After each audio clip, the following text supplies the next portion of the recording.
ประการพระรัตนตรัยองค์ที่หนึ่งคือพระพุทธเจ้า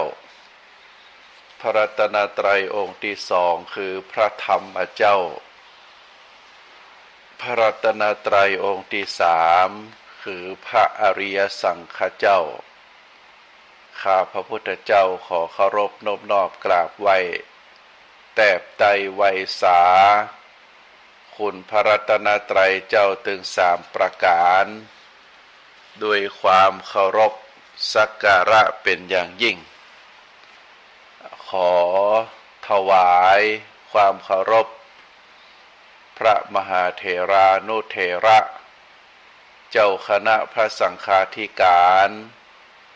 ครูบาอาจารย์ตลอดถึงพระภิกษุหนุ่มสามเณรน้อยจุตนจุองค์ขอเจริญพรศรัทธาญาติโยมนักศีลนักบุญผู้ที่กำลังรับฟังรายการทุกท่านต่อจากนี้ไปอาตมาภาพพระครูปริยัติกิจจาภิวัตรสำนักวัดพระสิงห์อำเภอเมืองจังหวัดเชียงใหม่ก็จะได้น้อมนำเอาสารธรรมคติธรรมชาดกธรรมอันปรากฏอยู่ในทางพระพุทธศาสนามามอบเป็นธรรมบรรณาการอาหารใจคือกับท่านสาธุชนได้พินิจพิจารณาถึงเนื้อหาสารธรรมคติธรรมชาดกธรรมเหล่านั้นก็เพื่อที่จะก่อให้เกิดสติปัญญาบารมีธรรมน้อมนำไปประพฤติปฏิบัติเมื่อประพฤติปฏิบัติแล้วก็จะก่อให้เกิดเป็นบุญเป็นกุศลเป็นคุณงามความดีเกิดขึ้นในชีวิตของเฮาท่านทั้งหลายการที่เฮาท่านทั้งหลายเกิดมามาพบพระพุทธศาสนาก็เป็นสิ่งที่ดีเป็นสิ่งที่มีค่าเพราะช่วงชีวิตของเฮาที่จะดำรงคงขันคือเป็นไปตามอายุไขของแต่ละบุคคลนั้นบางทีเฮาก็บ่ฮู้ว่าจะมีอายุยืนยาวไปเมินเท่าใดบางทีก็50 ปี60 ปีแล้วแต่บุญสมภารของแต่ละบุคคลเมื่อเฮายังมีชีวิตอยู่ชีวิตที่เหลือของเฮาก็ควรจะรีบประกอบคุณงามความดีรีบสะสมบุญญาบารมีศึกษาห่ำเพียรทำความเข้าใจแล้วก็ประพฤติปฏิบัติในพระธรรมคำสอนเหล่านั้นเฮาก็จะได้ชื่อว่าเป็นคนบ่ประมาทในชีวิตคนที่ประมาทในชีวิตนั้นพระพุทธองค์บอกว่าจะมัวหลงละเลงในสิ่งที่เป็นเครื่องประเล้าประโลมโลกอย่างเช่นมัวเมากับการทำงานมัวเมากับการเที่ยวการแอวการกินมัวเมากับสิ่งที่บ่มีสาระประโยชน์แต่ถ้าบุคคลที่บ่ประมาทในการดำเนินชีวิตก็หวนนึกถึงการเวลาที่เหลืออยู่ก็จะได้ประพฤติปฏิบัติในพระธรรมคำสอนรีบเร่งสร้างบุญสร้างกุศลคุณงามความดีเพื่อที่จะได้เอาไว้เป็นเสบียงไปไว้ในภายภาคหน้า เพราะชีวิตของคนเฮานั้นเมื่อเฮาได้ไปสู่ปรโลกภายหน้าละจากโลกนี้ไปสู่ปรโลกภายหน้าสิ่งที่จะติดตามตัวเฮาไปนั้น บ่มีสิ่งอื่นสามารถติดตัวเฮาไปได้แก้วแหวนเงินทองลูกหลานต่างเต้าสามีภรรยาญาติพี่น้องในฐานะที่เป็นได้เกิดมาปะมาพบกันได้มีได้สะสมไว้บ่ว่าจะเป็นบ้านบ่ว่าจะเป็นรถสิ่งของต่างหลายเหล่านั้นก็จะปรับเปลี่ยนมือไปบ่สามารถที่จะอยู่กับเฮาไปได้ตลอดแต่ว่าสิ่งหนึ่งที่จะติดตามตัวเฮาไปติดตามจิตติดตามใจของเฮาไปสิ่งนั้นก็คือบุญกุศลคุณงามความดีกับบาปอกุศลสิ่งที่เป็นความชั่วร้ายสิ่งที่บ่ใช่เป็นคุณงามความดีก็จิตติดตามตัวเฮาไปเรียกว่าเฮาไปได้แต่บุญแต่กุศลแต่บาปอกุศลเท่านั้นสิ่งอื่นเฮาบ่สามารถที่จะดำเนินที่จะให้เป็นไปกับตัวเฮาได้อันนี้เป็นสัจธรรมของชีวิตเป็นเรื่องราวของชีวิตเมื่อเฮาได้ล้มหายตายจากไปได้สิ้นสูญชีวิตไปร่างกายได้หมดไปสิ้นหมดอายุไขไปเฮาก็บ่สามารถที่จะอยู่ต่อไปได้แต่เหลือแต่สิ่งที่จะติดตามตัวเฮาไปเท่านั้นอันนี้เป็นคำสอนในทางพระพุทธศาสนาท่านสาธุชน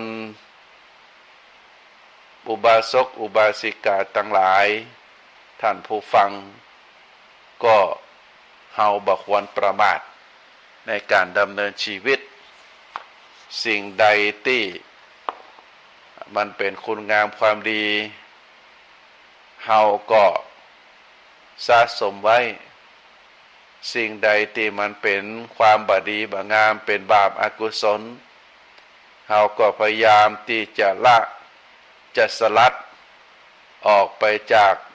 จิตจากใจออกไปจากการกระทำของเฮาทีละเล็กทีละน้อยก็จะเป็นสิ่งที่ดี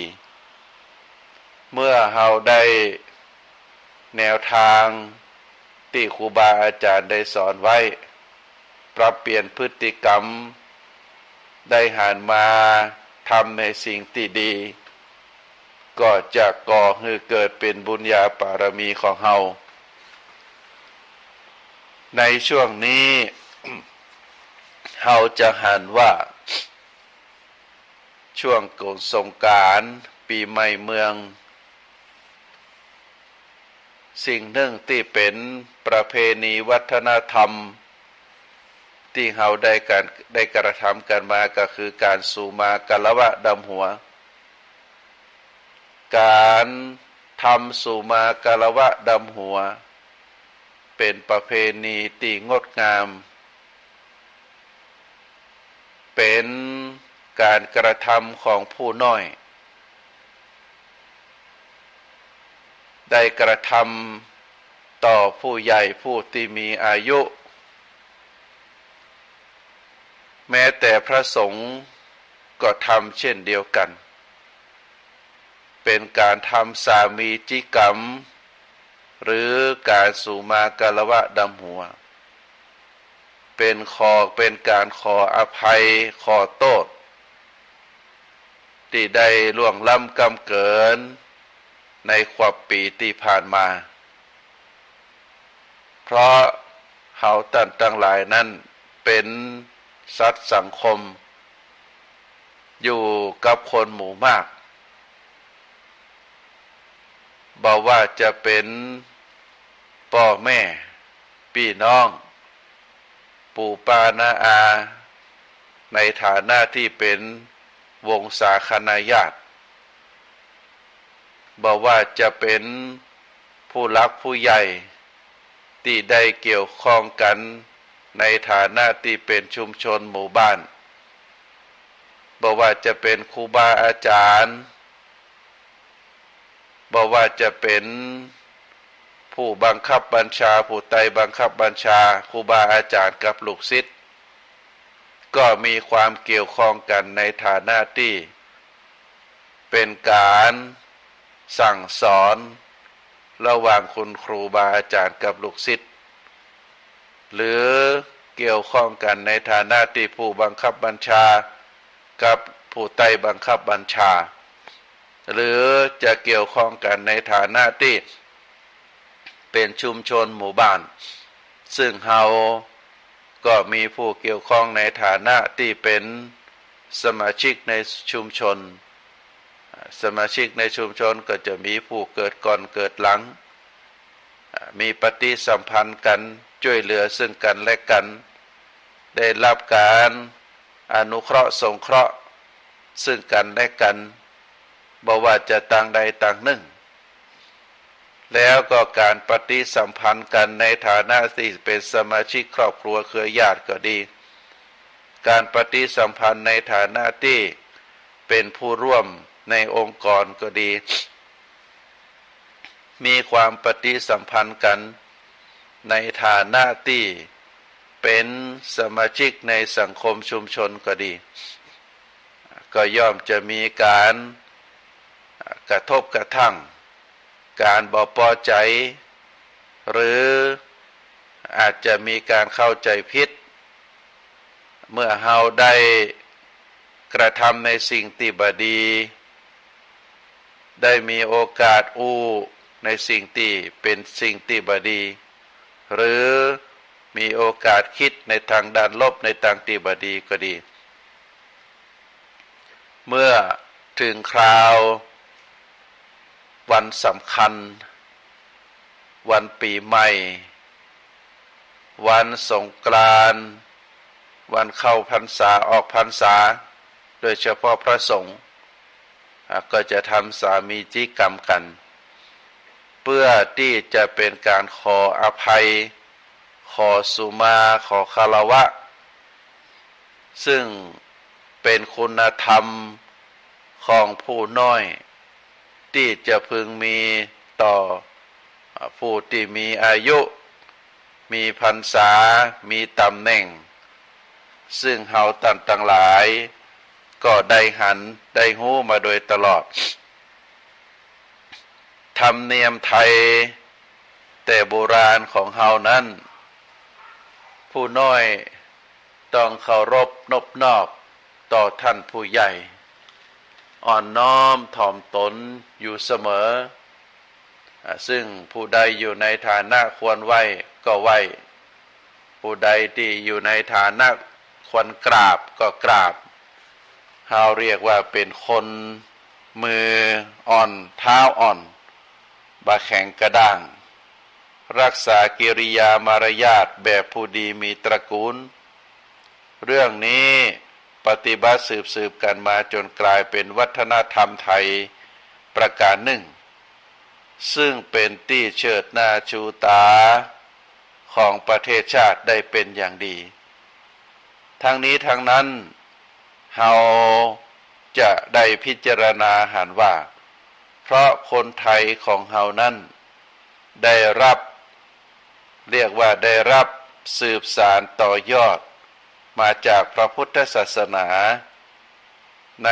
พระพุทธศาสนานั้นท่านสอนให้พระภิกษุสามเณรอ่อนน้อมถ่อมตนต่อพระเถระตามลำดับชั้นซึ่งเรียกว่าตามลำดับอาวุโสคือผู้บวชภายหลังก็จะต้องเคารพจะต้องกราบไหว้พระผู้อาวุโสกว่าแม้จะบวชก่อนเพียงวันเดียวซึ่งคนไทยยอมรับนับถือพระพุทธศาสนาก็ถือเป็นวัฒนธรรมทางศาสนาในข้อนี้มาปฏิบัติโดย และก็กลายเป็นวัฒนธรรมไทยไปในที่สุดความจริงแล้วคนเฮาทุกคนชอบคนที่อ่อนน้อมถ่อมตนมีสัมมาการวะรู้จักผู้ใหญ่ บ่ชอบคนที่แข็งกระด้างขาดคารวะบ่ฮู้จักผู้หลักผู้ใหญ่บ่ฮู้ที่ต่ำที่สูงหากได้พบได้หันหรือผู้ใดเป็นคนที่อ่อนน้อมฮู้จักกราบฮู้จักไหว้เป็นคนเรียบร้อยมีมารยาทงามก็จะชอบใจคือความฮักคือความเอ็นดูสงสารและต้องการที่จะสนับสนุนคือเป็นใหญ่คือมีหน้ามีตา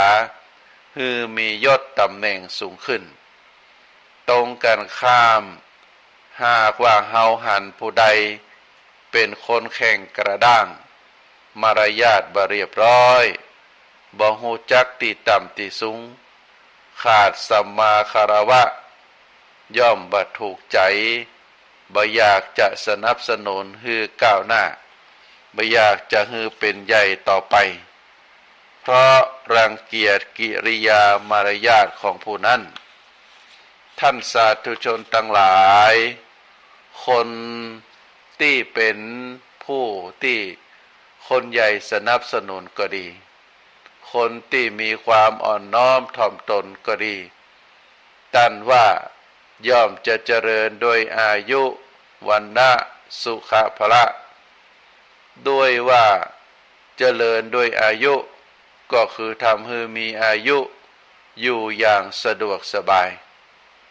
ที่เจริญโดยอายุนั้นก็คือทำให้มีชีวิตอยู่อย่างสะดวกสบายมีผู้คอยอุปถัมภ์ทำให้มีอายุยืนยาวเจริญโดยวันนะก็คือทำให้มีเกียรติมีชื่อเสียงเมื่อมีเกียรติมีชื่อเสียงหน้าตาผิวพรรณก็ผ่องใสที่ว่าเจริญด้วยสุขะก็คือเมื่อมีชีวิตอยู่อย่างสะดวกสบายมีชื่อเสียงเกียรติยศหน้าตาผ่องใสความสุขกายสุขใจก็เกิดขึ้นเจริญด้วยพละหมายถึงเมื่อเฮาสุขกายสุขใจโดยเหตุต่างๆแล้วกำลังกายกำลังใจก็เกิดขึ้นเมื่อมีเกียรติยศกำลังพวกก็จะตามมาเมื่อมีกำลังพวกมากก็มีหนทางที่จะหาทรัพย์สมบัติได้บ่ยากกลายเป็นคนมีกำลังทรัพย์เพิ่มขึ้นรวมความแล้วอายุวันนะสุขภละนั้นเกิดขึ้นมาได้เพราะอาศัยความอ่อนน้อมถ่อมตนความฮู้จักกราบฮู้จักไหว้การที่ฮู้จักสัมมาคารวะต่อผู้หลักผู้ใหญ่เป็นสำคัญเพราะฉะนั้นประเพณีสงกรานต์ปีใหม่เมืองตั้งเหนือเฮานั้นได้ปากันกระทำเรียกว่าการสุมากาลวะดำหัวก็เป็นการสืบสานต่อยอดมาจากพระพุทธศาสนาที่ได้กล่าวไว้ว่าความอ่อนน้อมถ่อมตนความฮู้จักสัมมาคารวะในผู้ใดบุคคลนั้นก็จะมีความเจริญก้าวหน้าเจริญโดยอายุวันนะสุขภละซึ่งเป็นคำสอนในทางพระพุทธศาสนาท่านสาธุชนทั้งหลายเฮาในฐานะที่เป็นคนเป็นผู้ที่อยู่ในสังคมเป็นมนุษย์เพราะฉะนั้นถ้าหากว่าผู้ใดเป็นคนฉลาดก็ย่อมจะเก็บความฉลาดความเข้มแข็งความรอบรู้และก็คุณธรรมของตัวเก่าไว้ภายในแต่แสดงความอ่อนน้อมออกคือคนตั้งหลายได้หันคือเป็นคนอ่อนนอกแข็งในซึ่งพิษกับคนเขาคนปัญญาน้อยมักจะอวดความแข็งกระด้างออกมาภายนอกแต่ต่างในนั่นจะเป็นคนอ่อนแอบ่มีความจริงจัง คือเป็นคนอ่อนในแข็งนอกในคนสองประเภทนี้คนประเภทแรกเป็นคนอ่อนนอกแข็งในก็จะได้รับความนิยมยกย่องและก็ได้รับเกียรติจากคนทั่วไปส่วนคนที่แข็งนอกอ่อนในก็มักจะได้รับการติชินนินทาการดูถูกดูหมิ่นการเหยียดหยามจากบุคคลอื่นเพราะฉะนั้นท่านสาธุชนทั้งหลายเฮาในฐานะที่เกิดมาพบพระพุทธศาสนาตามที่กล่าวมาในเบื้องต้นก็เฮาบ่ประมาทในการดำเนินชีวิตคุณงามความดีอะไรอย่างก็แล้วแต่ถ้าหากเป็นคุณงามความดีเป็นหลักธรรมในทางพระพุทธศาสนาเฮาก็จะน้อมนำมาสู่การประพฤติปฏิบัติในชีวิตจริงของตัวเฮาอย่างเรื่องการสุมาการวะดำหัวต่อผู้รักผู้ใหญ่คำว่าผู้รักผู้ใหญ่นั่นก็คือคนที่เป็นหัวหน้าเฮาจะเป็นคนที่มีอายุน้อยกว่าเฮาแต่ว่าท่านทั้งหลายเหล่านั้นมีตำแหน่งมียศถาบรรดาศักดิ์กว่าเฮาเฮาก็ควรทำสุมาการวะดำหัวบุคคลใดที่เป็นผู้ที่มีพระคุณต่อเฮาเพราะว่าจะเป็นพ่อเป็นแม่เป็นปู่ย่าตายายเป็นทวดเฮาก็บ่ลืมก็บ่ละท่านทั้งหลายเหล่านั้นก็ได้น้อมนำเอาสิ่งของที่เป็นมงคลบ่ว่าจะเป็นน้ำขมิ้นส้มปล่อยดอกไม้ธูปเทียน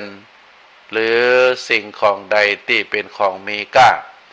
เฮาก็น้อมนำไปสู่มาการวะขอสู่มาขอปอนต่อจากท่านทั้งหลายเหล่านั้นก็ถือว่าเป็นวัฒนธรรมเป็นธรรมเนียมอันดีสิ่งหนึ่งที่เกิดขึ้นจากการสุมาการวะดำหัวก็คือการขออภัยซึ่งกันและกันการให้อภัยต่อกันและกันสลัดออกซึ่งความผูกอาฆาตพยาบาทสลัดออกซึ่งความเรียกว่าการผูกใจเจ็บสลัดออกซึ่งความที่เฮาได้กระทำสิ่งใดสิ่งหนึ่งที่เป็นที่บรรณาชอบใจเป็นการผูกเจ็บผูกใจผูกอาฆาตบาดหมางการน้อยอกน้อยใจก็ดีถ้าหากว่าเฮาได้ทำการสุมาการวะดำหัวแล้วก็จะเป็นสิ่งที่ดีเป็นการสลัดออกซึ่งความผูกอาฆาตพยาบาทเป็นการสลัดออกซึ่งความเจ็บใจผูกใจเจ็บเป็นการสลัดออกซึ่งความน้อยเนื้อต่ำใจมีแต่การให้อภัยซึ่งกันและกันมีแต่ความภักดีความยินดีต่อกันและกัน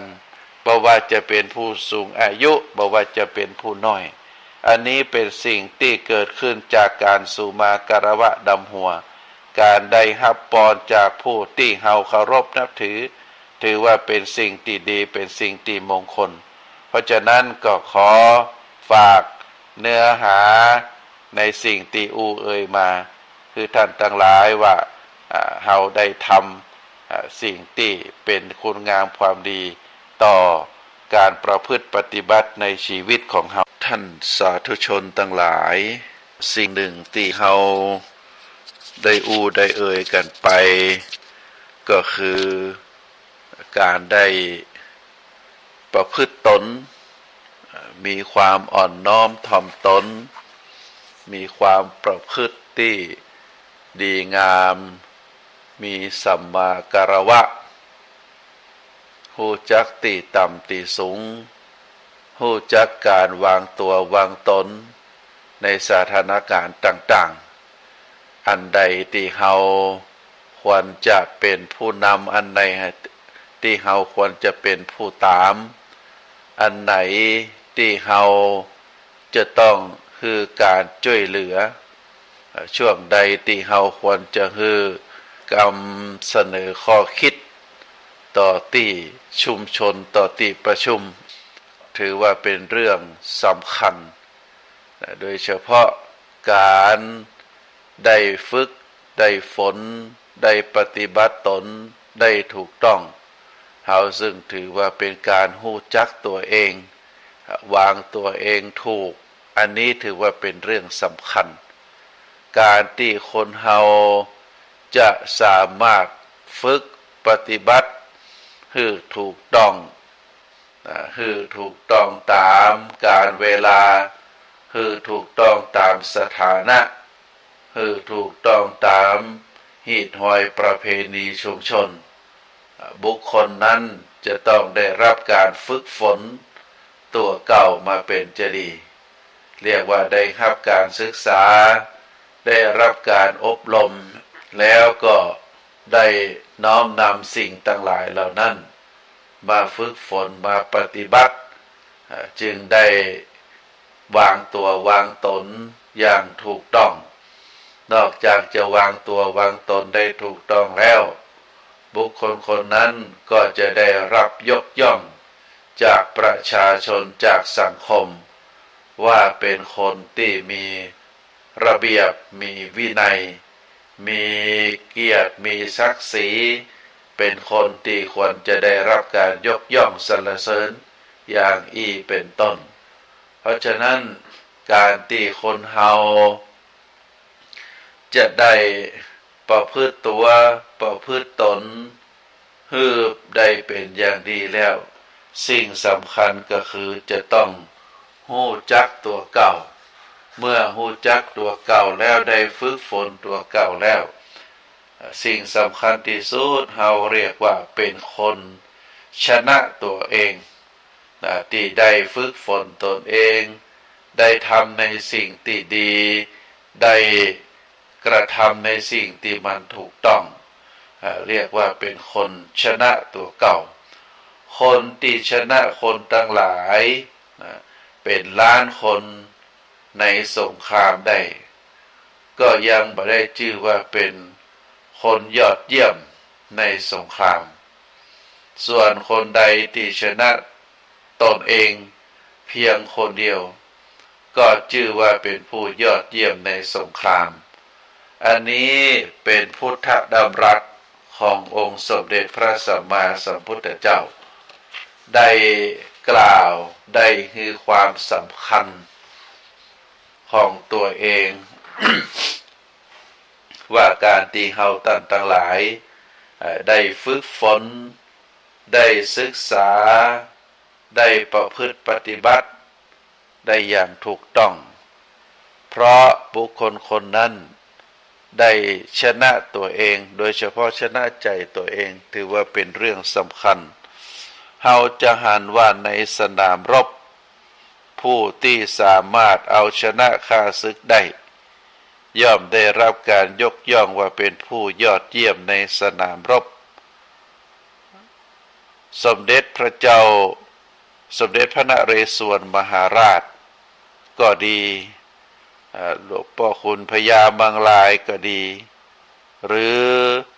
กษัตริย์มหากษัตริยาธิราชเจ้าทุกพระองค์ที่ได้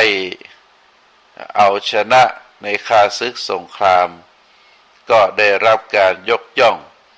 จากศรัทธาประชาชนว่าเป็นมหาราชเป็นนักพัฒนาผู้ยิ่งใหญ่เป็นกอบกู้เอกราชของชาติบ้านเมืองหากว่าเอาชนะข้าศึกนับล้านคนได้ก็ถือว่าได้รับการยกย่องในสนามรบหรือเป็นวีรบุรุษของกองทัพ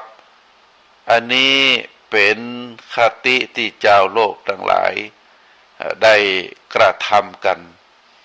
แต่ว่าในทางธรรมนั้นพระพุทธองค์ได้ตรัสไว้ว่าผู้ที่เอาชนะข้าศึกหันเพียงดังป่านนั่นก็คือชนะเป็นหลายแสนหลายหมื่นคนแต่ว่ายังไม่ได้ชื่อว่าเป็นนัก รบที่ยอดเยี่ยมที่แท้จริงเพราะการเอาชนะข้าศึกอย่างนั้นทำได้บ่ยากนักแต่คนที่ได้ชื่อว่าเป็นนักรบผู้ยอดเยี่ยมในสงครามจริงๆก็คือคนที่เอาชนะตัวเก่าได้เท่านั้น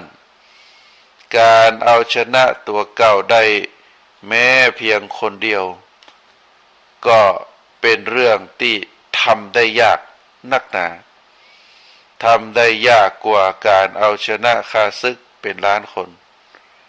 นักรบในสงครามที่เอาชนะข้าศึกได้นั่นอาจจะเอาชนะตัวเองมาได้เลยหรืออาจจะแพ้ตัวเองเสียโดยซ้ำไปผู้ชนะตัวเองได้เท่านั้นท่านจึงยกย่องว่าเป็นผู้ชนะที่แท้จริงท่านสาธุชนทั้งหลายคำว่าชนะตนนั้นก็ขอเอามาอธิบายคือท่านสาธุชน ได้พินิจพิจารณาคำว่าตนในที่นี้ที่เราจะต้องเอาชนะนั้นท่านหมายถึงจิตใจหมายถึงจิตใจการเอาชนะตนก็คือการเอาชนะจิตใจของตัวเองการเอาชนะจิตใจของตัวเองได้ก็เป็นการที่สามารถควบคุมจิตควบคุมอารมณ์ควบคุมความคิดควบคุมความรู้สึกที่เกิดขึ้นในจิตในใจนั้นได้การที่จะเอาชนะจิตชนะใจเฮาได้นั้นก็ต้องรู้ต้องทราบต้องเข้าใจเสียก่อนว่าปกติจิตใจของคนเฮานั้นตกอยู่ในอำนาจของกิเลสคือความโลภความโกรธความหลงถูกกิเลสเหล่านี้บงการชักใยอยู่เบื้องหลังตลอดเวลา การที่คนเฮาคิดผิดการที่คนเฮาอู้ผิดการที่คนเฮาได้กระทำผิดจนเกิดความทุกข์จนเกิดโทษอยู่สม่ำเสมอนั่นก็เพราะมีสาเหตุมาจากการที่เฮา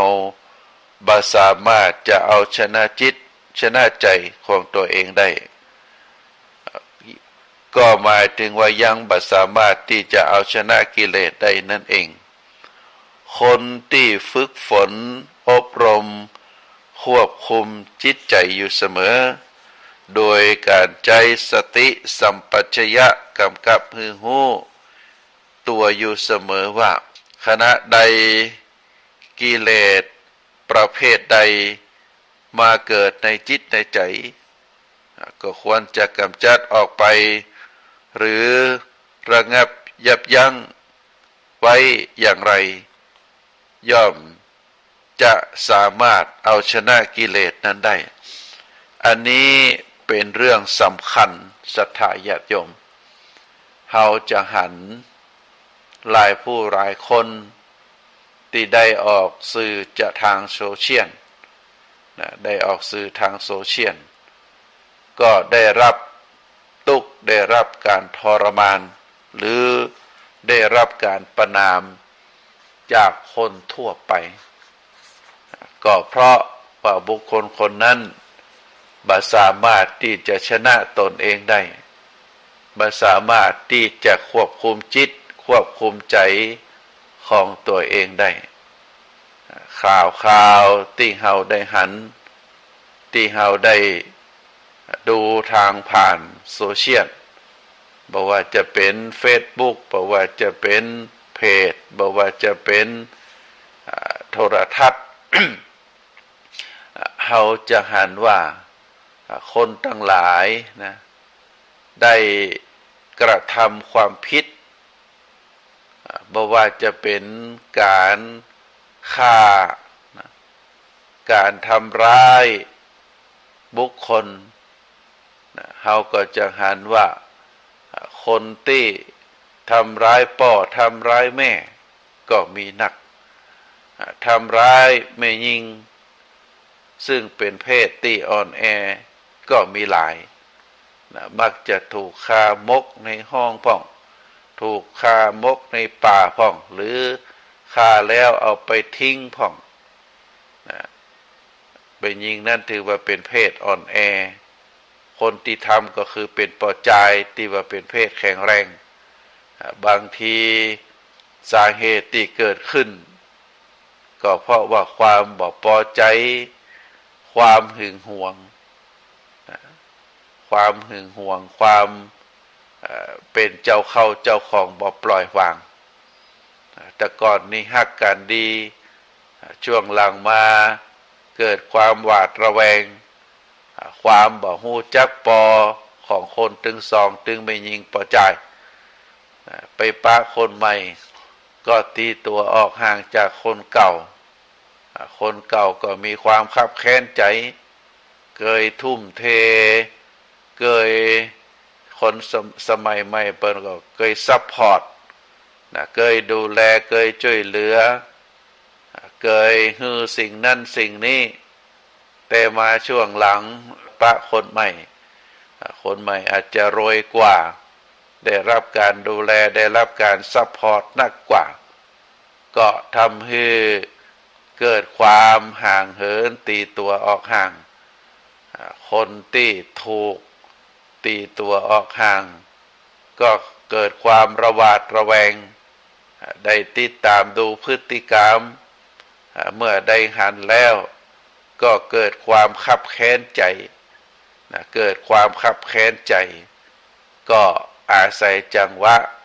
ขอคืนดีพ่องอาศัยจังหวะที่บุคคลคนที่ตีตัวออกห่างนั้นอยู่คนเดียวพ่องก็เข้าไปเข้าไปจาเข้าไปต่อรองเข้าไปขอความหันใจเมื่อตกลงกันบ่ได้กันบ่ฮู้เรื่องก็มีการทำร้ายมีการฆ่ากันเฮาพิจารณาตามเหตุการณ์แล้วตึงสองฝ่ายตึงแม่หญิงแม่ปอจายก็มีกิเลสความหึงหวงกิเลสคือโทสะเข้าครอบงำกิเลสคือโลภะตัณหาราคะเข้าครอบงำความบ่ฮู้จักปอเมื่อเป็นลักษณะแบบนี้ก็ความหึงหวงความยึดมั่นถือมั่นความบ่ปล่อยวางเข้าไปครอบงำจิตใจเมื่อบ่สามารถที่จะควบคุมจิตควบคุมใจควบคุมอารมณ์ได้ก็เป็นสาเหตุที่มีการทำร้ายกันเมื่อมีการทำร้ายกันคนที่ถูกทำร้ายได้รับบาดเจ็บได้รับการเสียชีวิตส่วนคนที่ทำร้ายเพราะกิเลสครอบงำเพราะตัวเองเป็นคนพ่ายแพ้ต่อกิเลสก็ได้ลงมือกระทำจนยั้งมือบ่ได้ทำให้ฝ่ายหนึ่งได้เสียชีวิตลงการประพฤติการกระทำอย่างนี้เราเรียกว่าเป็นคนพ่ายต่อกิเลสเป็นคนแพ้ต่อกิเลสตัวเก่าบ่สามารถที่จะชนะตัวเองได้หากว่าบุคคลคนนั้น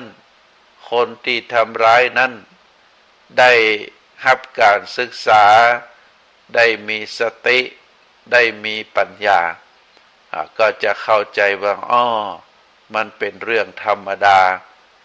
เป็นเรื่องที่เราบ่สามารถที่จะเข้าไป อยู่ในจิตในใจเปิ้นได้ก็เป็นเรื่องอนัตตาเป็นความบ่เที่ยงแท้แน่นอนการบ่เที่ยงแท้แน่นอนก็คือเราจะไปยึดมั่นถือมันเป็นจริงจังบ่ได้เมื่อบุคคลฝ่ายหนึ่งบ่มีใจเฮาก็ถอนตัวออกมาพิจารณาตัวเฮาเองเฮาบ่สามารถที่จะไปครอบครองจิตใจของคนอื่นได้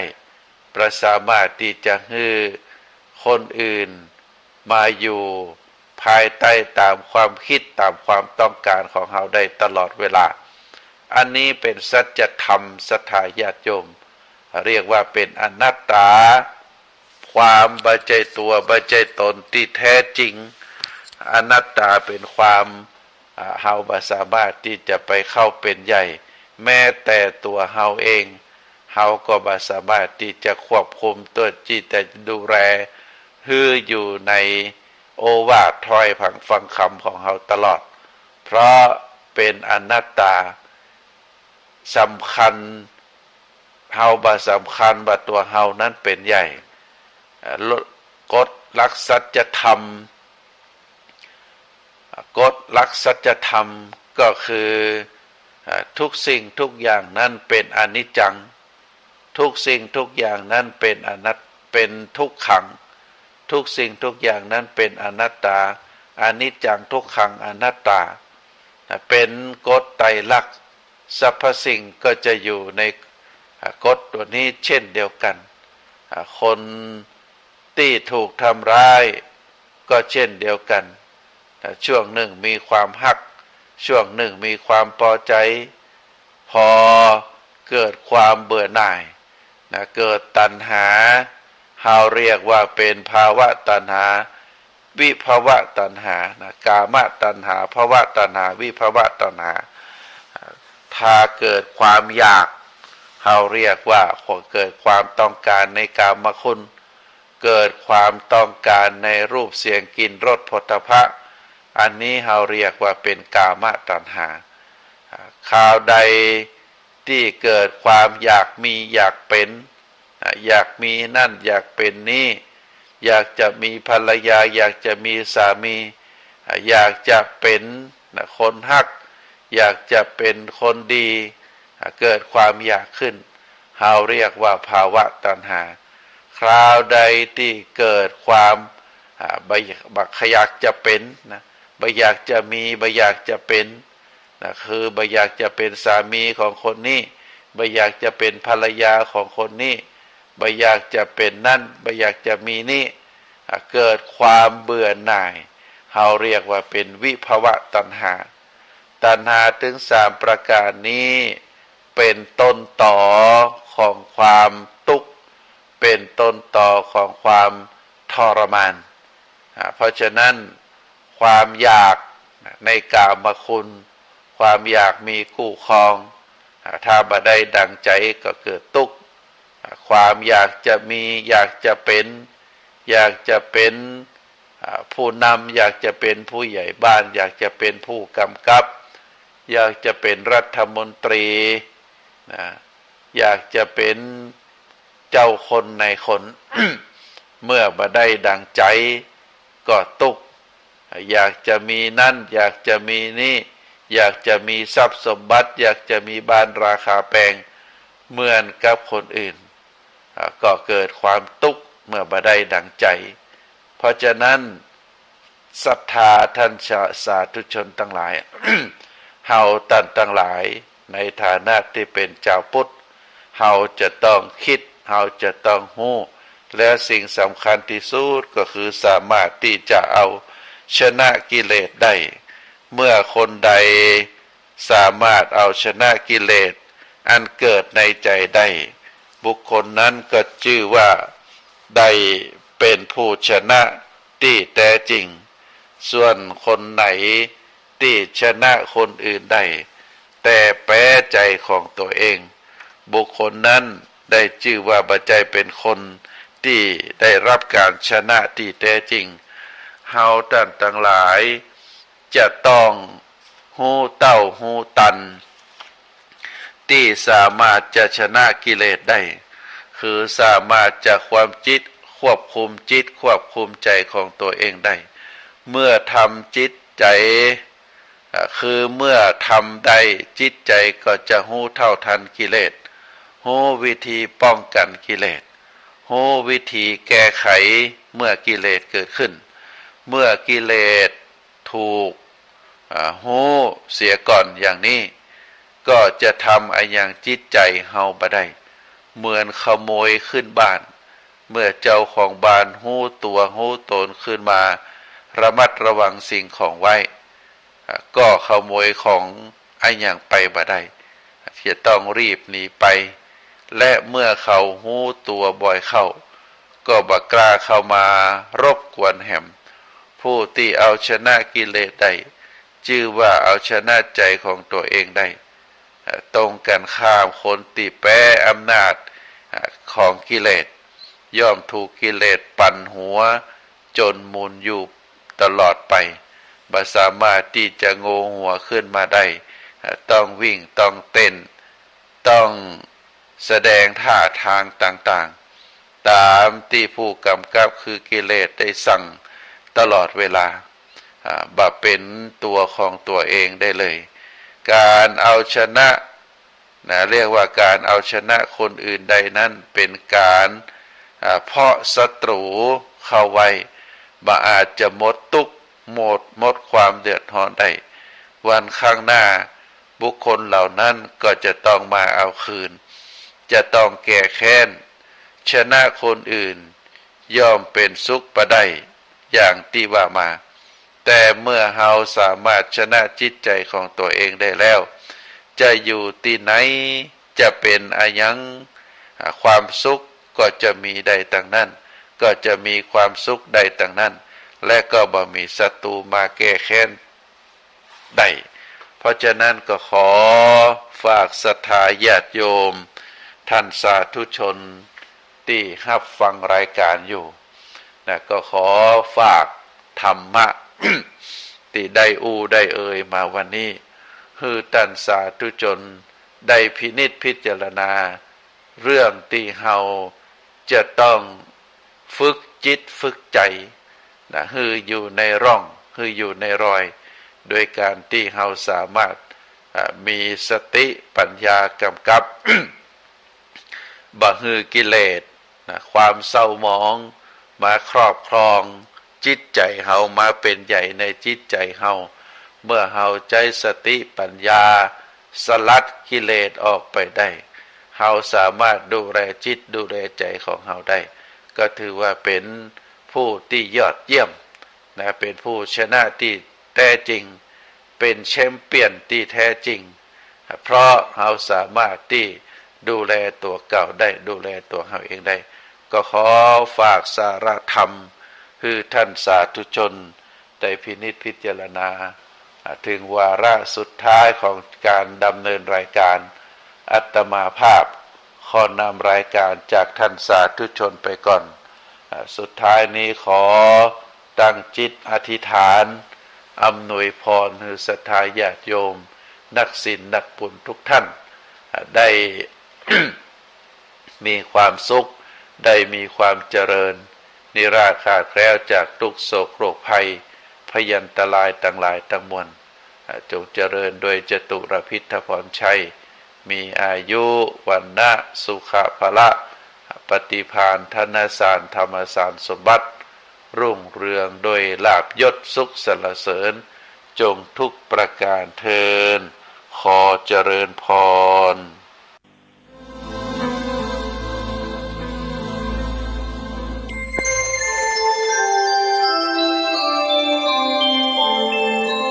ขณะนี้ท่านกำลังฟัง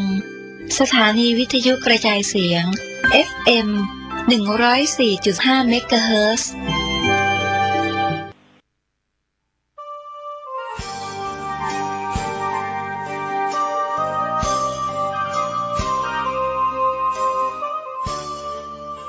ข่าวสารเพื่อการประชาสัมพันธ์กำหนดการ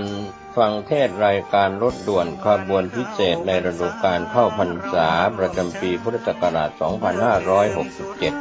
ดำเนินงานโดยคณะสงฆ์จังหวัดเชียงใหม่สภานักธรรมจังหวัดเชียงใหม่พุทธสมาคมจังหวัดเชียงใหม่ยุวพุทธิกสมาคมจังหวัดเชียงใหม่สภาวัฒนธรรมอำเภอเมืองเชียงใหม่มูลนิธิพุทธสมาคมชมรมอนุรักษ์วัฒนธรรมประเพณีท้องถิ่น เชียงใหม่ชมรมลูกเสือชาวบ้านจังหวัดเชียงใหม่ทสปช.อำเภอเมืองเชียงใหม่จัดกิจกรรมประจำปีดำเนินงานโดยคณะกรรมการบริหารงานกลุ่มหนุ่มสาวจังหวัดเชียงใหม่รถด่วนขบวนที่ 13 พฤหัสบดีที่ 17 ตุลาคมเคลื่อนไปยังพุทธสถานเชียงใหม่ตำบลช้างคานอำเภอเมืองเชียงใหม่จังหวัดเชียงใหม่ 20 นาฬิกามีพิธีวันมอบโล่ก็เป็นกิจกรรมในรายการฟังเทศน์รถด่วนขบวนพิเศษประจำปี 2567 ดำเนินงานโดยคณะสงฆ์จังหวัดเชียงใหม่องค์กรเครือข่ายชาวพุทธจังหวัดเชียงใหม่งานนี้ดำเนินงานโดยคณะกรรมการบริหารงานกลุ่มหนุ่มสาวจังหวัดเชียงใหม่ก็เชิญท่านผู้ที่สนใจจะได้เดินทางไปร่วมฟังเทศน์บำเพ็ญกุศลกับรายการรถด่วนขบวนพิเศษทั้ง3ขบวนตั้งแต่ขบวนที่1จนถึง13ได้บุญได้กุศลจากการฟังธรรมบำเพ็ญบุญบารมีในช่วงเทศกาลเข้าพรรษาและออกพรรษาได้บุญโดยทั่วหน้ากันสวัสดีครับ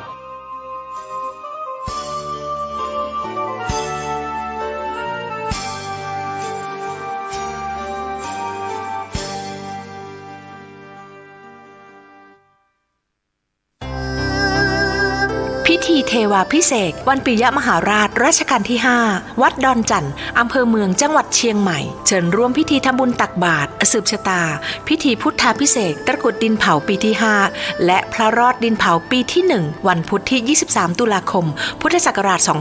2567 วันที่ 21-22 ตุลาคม 2567 วัดรับบริจาคดอกกุหลาบแดงขาวชมพูจำนวนมากวันที่ 22 ตุลาคม 2567 นำเอาดอกกุหลาบจัดถวายที่วิหารร5วันที่ 23 ตุลาคม 2567 รับบริจาคโรงทานตลอดทั้งวันที่ 23 ตุลาคม 2567 เวลา 7:30 นาทีทำบุญตักบาตรเวลา 9:39 นาทีพิธีสืบชะตาเสริมดวงเวลา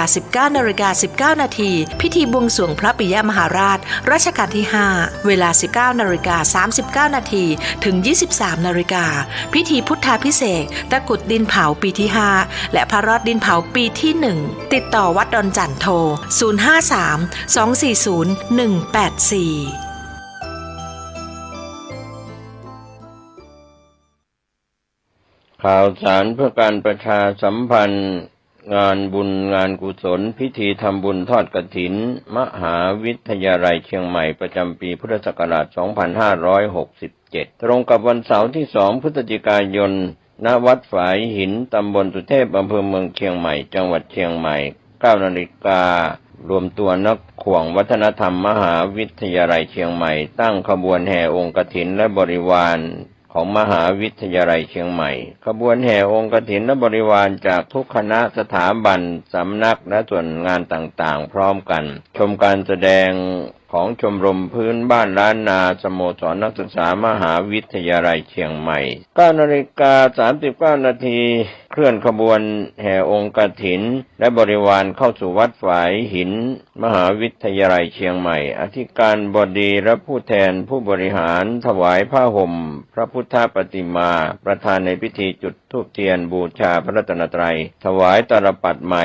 แด่ประธานพระสงฆ์ไหว้พระสมาทานเบญจศีลสุมาครัวตาลและโอกาสเวนตาลตามประเพณีล้านนาประธานในพิธีกล่าวนำคำถวายผ้ากฐินแด่พระสงฆ์น้อมนำผ้าไตรกฐินและผ้าไตรคู่สวดวางบนพานแว่นฟ้าด้านหน้าพระสงฆ์พระสงฆ์อัปโรกฐินประธานในพิธีถวายผ้าไตรกฐินและรองประธานถวายผ้าไตรคู่สวดและบริวารกฐินโดยนายกสภามหาวิทยาลัยอุปนายกสภามหาวิทยาลัยกรรมการสภามหาวิทยาลัยนายกสมาคมนักศึกษาเก่ามหาวิทยาลัยเชียงใหม่อธิการบดีรองอธิการบดีผู้ช่วยอธิการบดีประธานกรรมการส่งเสริมมหาวิทยาลัยเชียงใหม่คณบดีผู้อำนวยการสถาบันสำนักศูนย์กองประธานสภาพนักงาน านประธานสภานักศึกษามหาวิทยาลัยเชียงใหม่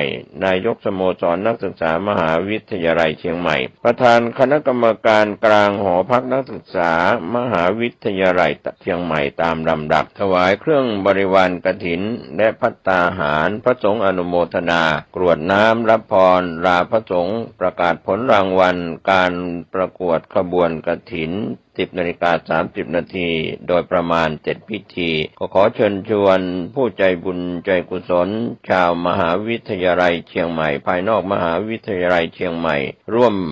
งานทำบุญทอดกฐินของมหาวิทยาลัยเชียงใหม่ตรงกับวันเสาร์ที่2พฤศจิกายนพุทธศักราช2567กับพระสงฆ์ที่จำพรรษาท่วนไตรมาสณวัดฝายหินตำบลสุเทพอำเภอเมืองเชียงใหม่จังหวัดเชียงใหม่ได้บุญร่วมบุญอนุโมทนาบุญโดยทั่วหน้ากัน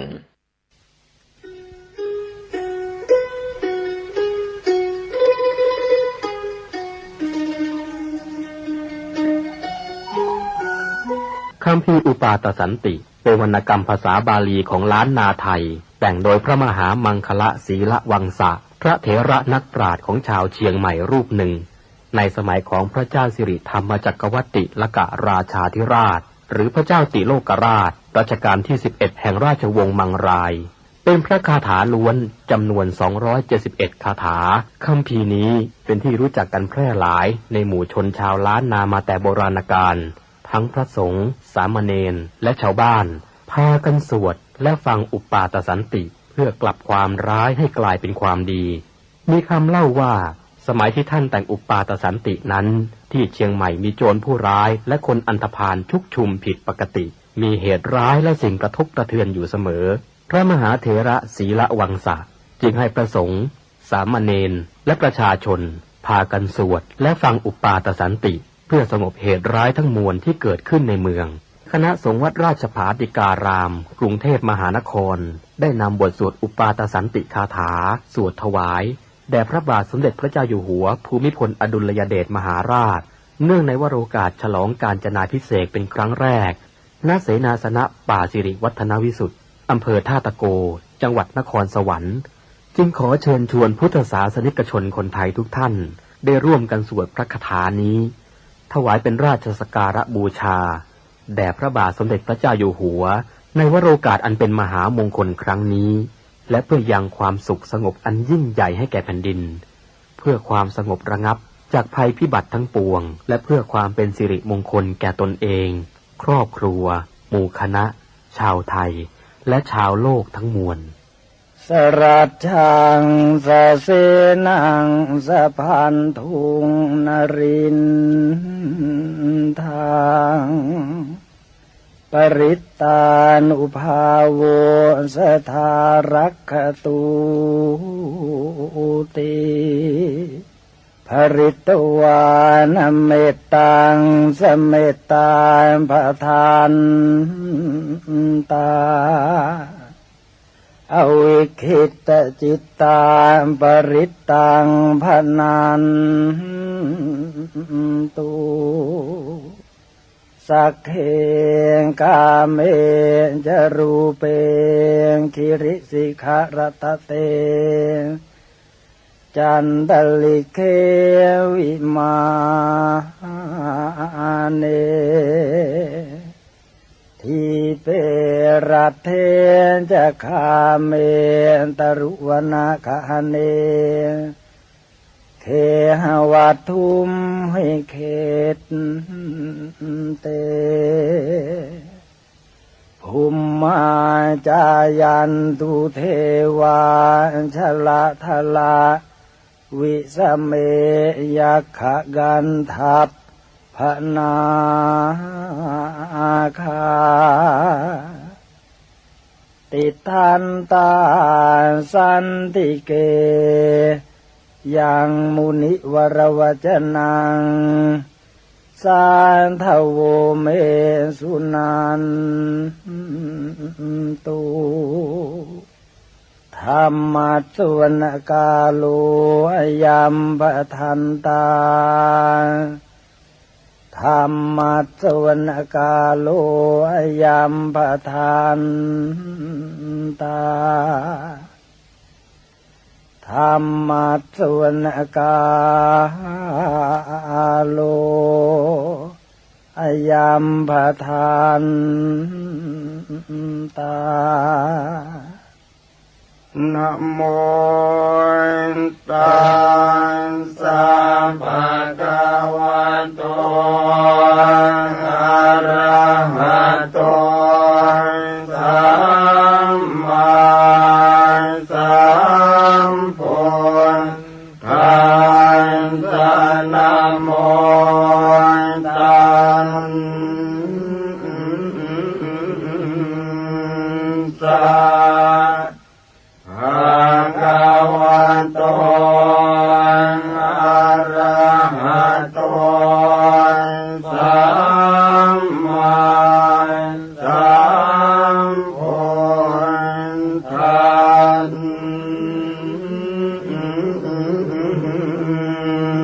สะนะโมตัสสะ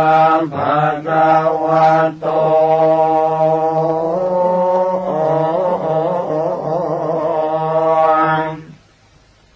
อะระหะโต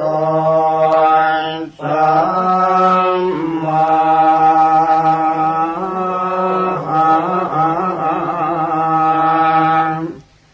สัมพุทธัส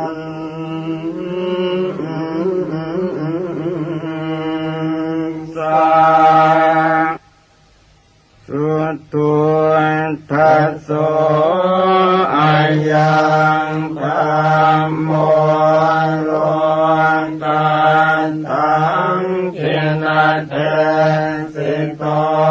มหาสันติกโรโอเกสัมปัสสัมปันติตายโกสัมภูปันตุปัสสมโนภูตยังคณิวารโนอาการมันจุสมโนโสกโรกวินาสโนปราจังกัปปมันตโนรัญโยวิจัยวันตโนสัมปันนิทหโรสันโตธัมมังวังคามิปุตตะโตวันตุตยานสโยยันตสังวันเนติกุณโนตเมตันสตันตสุขาโรกายโสติโยโหติสัมปทาตันหังกโรมหาวิโรสัมภโลกานุกรรมปังโกวันตสังสารกัมมโนสัมปกามัตโตสัทธาสัมภาภิกขุสัมภวินโทสัมปเทวะคารตตโมสัมปัสสวะคาริกิโนตตาโสติงกโรตุโนวรรังคณสัมปันโนเมตังกโรมหามุนิจุตินตโรมหาสิริสุวรรณกิริสันนิโพธิพรุปมหากายโยมหานา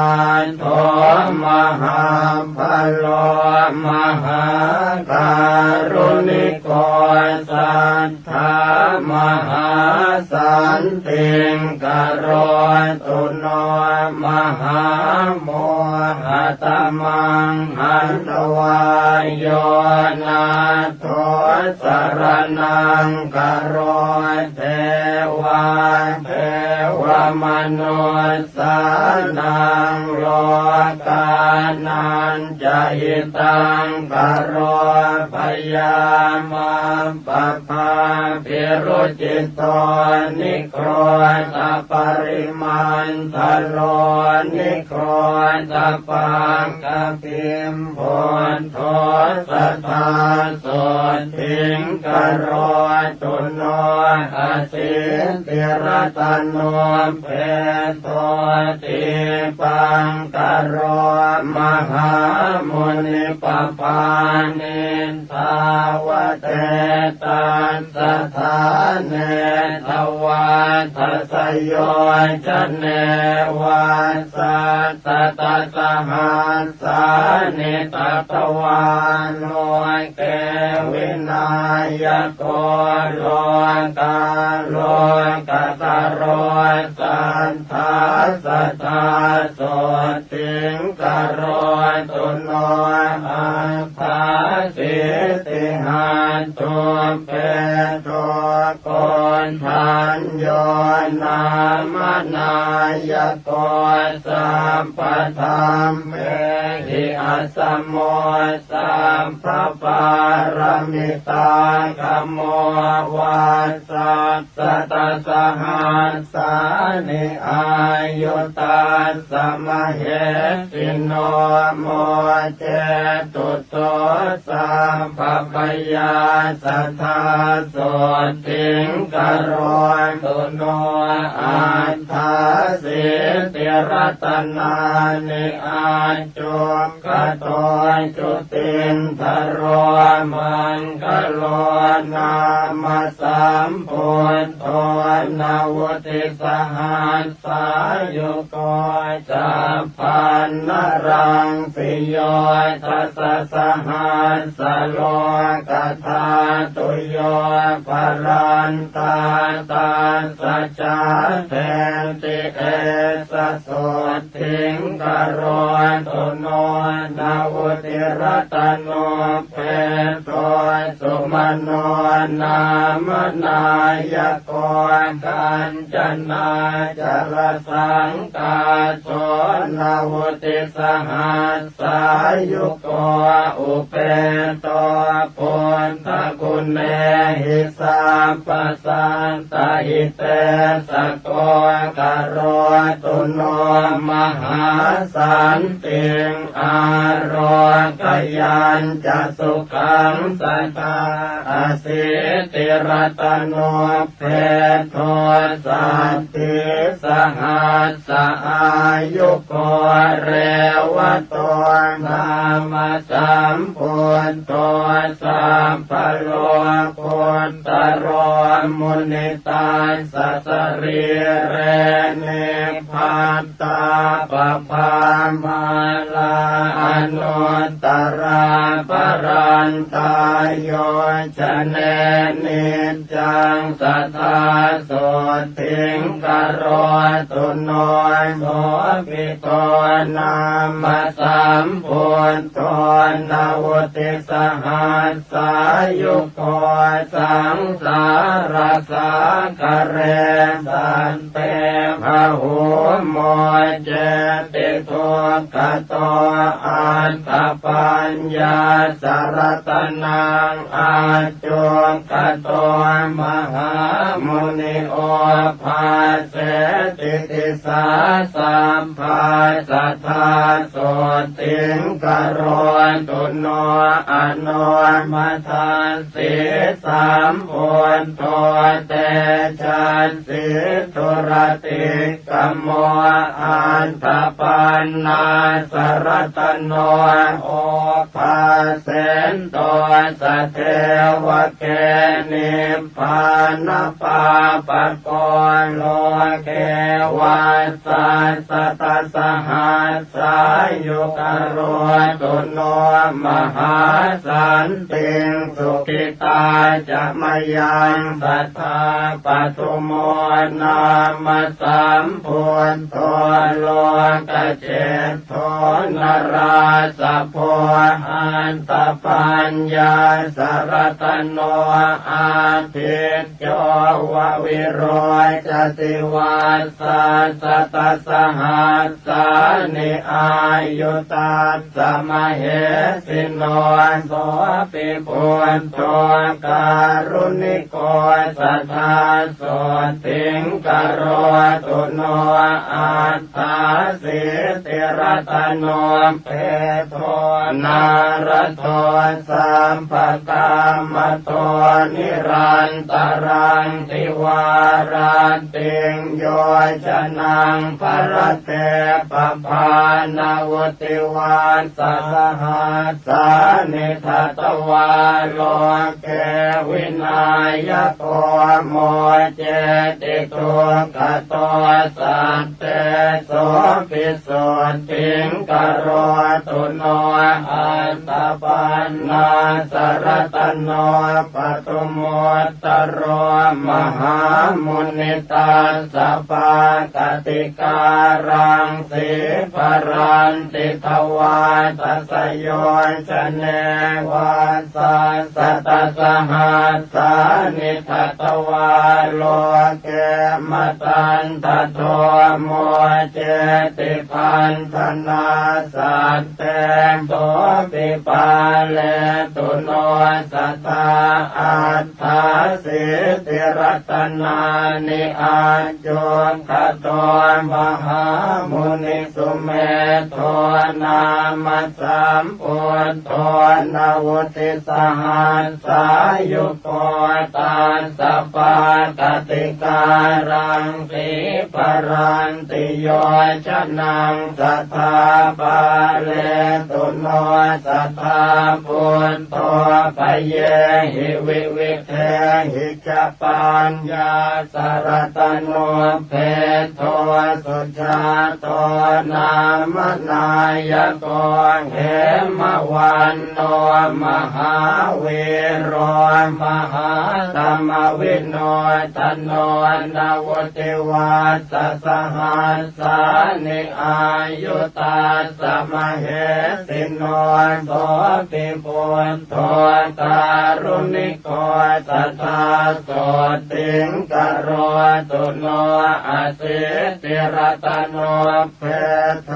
ปิยทัสสิมหามุนินาวุติวาสสหัสสานิทัตวาโลกาคณายโกโสปิสัพพคุณโนเปโตสัมปโลกสุขัมปโตสัมปโตสังวินาเสนโตสัพพังสุทิงกโรตุโนอาสิติรัตโนเปโทอันตตาสินราสะโพวาสัสตสหัสสานิโลเกอันทาสินายโกตัสสะปะกติการังสิปรันติโยชนังสัทธานิรันตรังทิวาราติงนาโทโสติงกโรตุโนธรรมทัสสิจะสัมพุทโธอาสิติหัตถโมกขโตอติโรจติเตเจนะสะเทวาสุรมานุเสวาสัสตสหัสสานิทัตวาโลเกมหายโสสัมปสันเตปโมเจติพยาราคตุโนสัทธาสิทธาโทนามสัมพุทโธสัตติรัตนโมคโตติภเวโสติชนะโกสัตตาสหัสสอายุโกสั สังสารสังขารโลเกสันตาเรตวาสเทวเกนิพพาเปติจโยสันตาสัทธาสุติงกโรตุโนสันติรัตนโมเปโตติโสโรกักขณายโก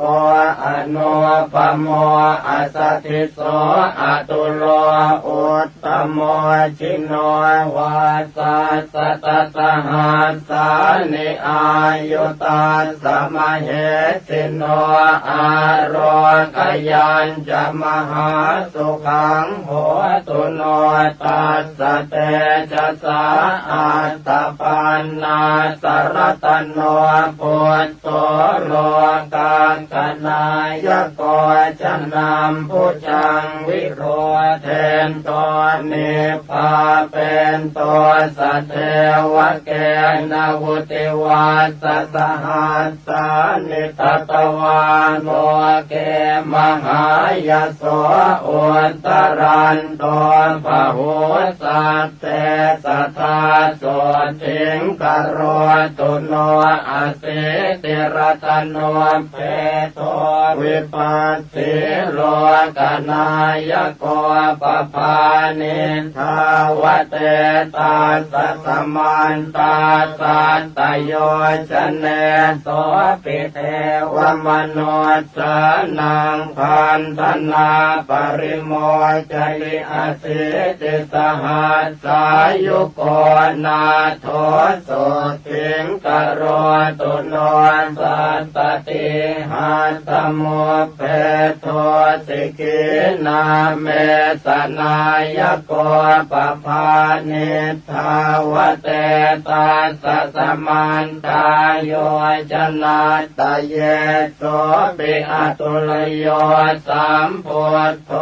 สัตตติสหัสสายุโกกโรตุโนมหาสันติงสุขิตาจะมยังสัทธาเวสสพุนามาสัมพุทโธเหมรูปสัมโมปโมสันติรัตนโมเปโทสันติจะสหัสสายุโกพระมเทวมโนเสหินาคาสุรติเชหิวาปุจิโตปิสัทธานาโทสัทธาโสติงกโรตุโนตาลิสรตโนเพโทกกุสันโตมหามุนิตาสกายานิจรันติปภาตวาตสโยชเนจัตตาลิสสหัสสานิตาสอายุอนุตตรกโรตุโสสัทธานาโทอายุงสุขังพลัญจโนโกนาคัมมนาสามพุทโธติงสหัสสะสมุขโตติงสวาสสหัสสานิอายุตาสมเหสิโนธรรมามเตนะตาเปตาเทวสังฆังสุราลเยมหิตะเลจะชนะตังตถาโสติงกโรตุโนกัสสะโปนามาสัมพุทโธธรรมราชาปพังกโรวิสติหัตถโมเปโต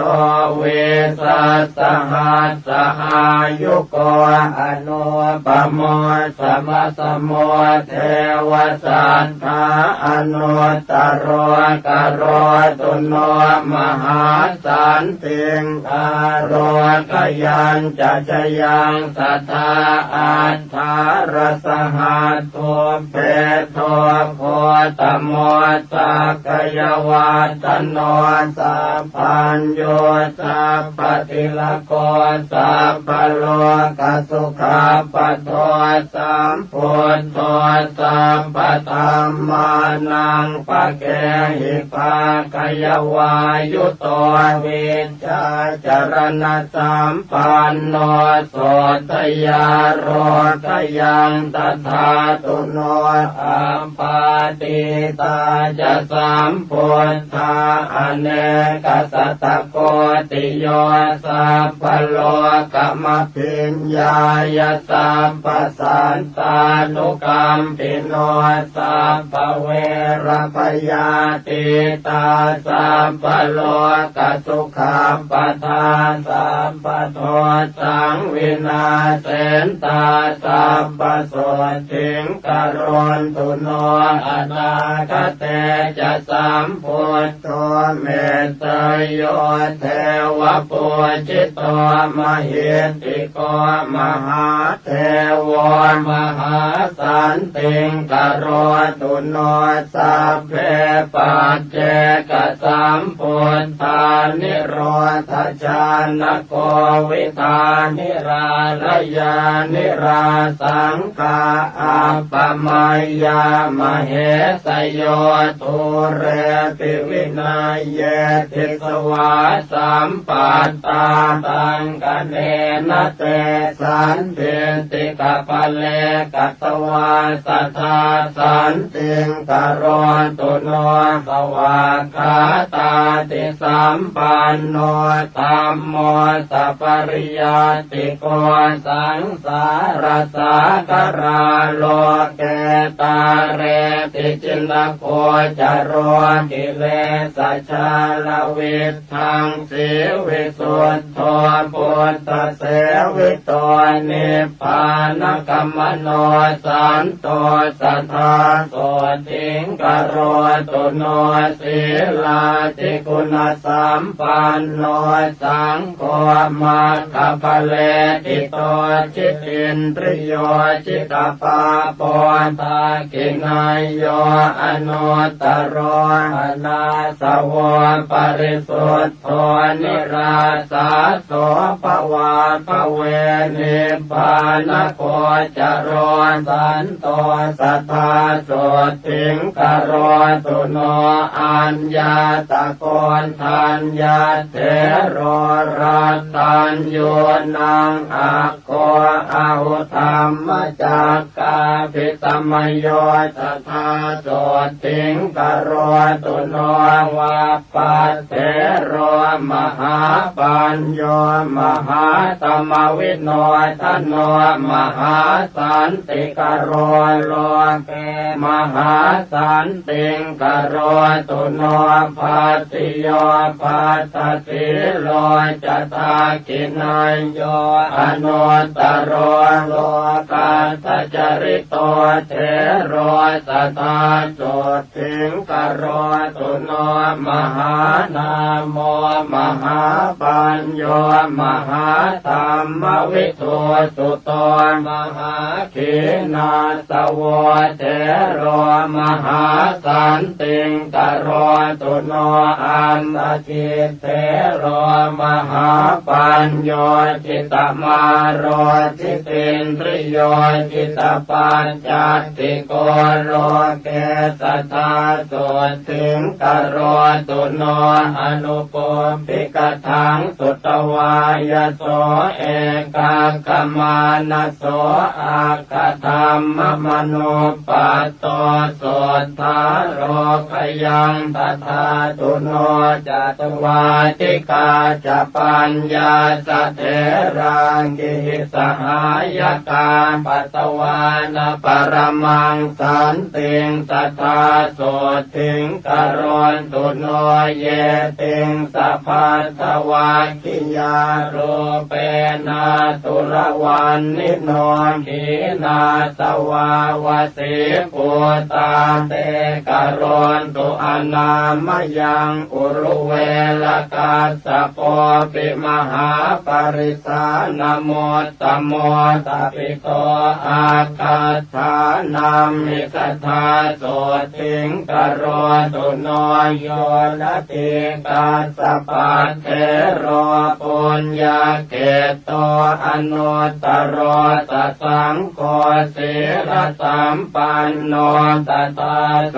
ติงกโรตุโนธัมมปัจจลิโตสันโตโยเถโรขยากัสสะโพสังยุตโตภวนิเตเหสทาโสติงกโรตุโนโตกนาทังสเปตวานปัญญวันตานปานินางปัญญายสาลิโพตัสสะกลังนาคติโสลสิงสาลิโพตมหาปัญโยปัตโมอาคสาวโกธรรมเสนาปฏิเสธ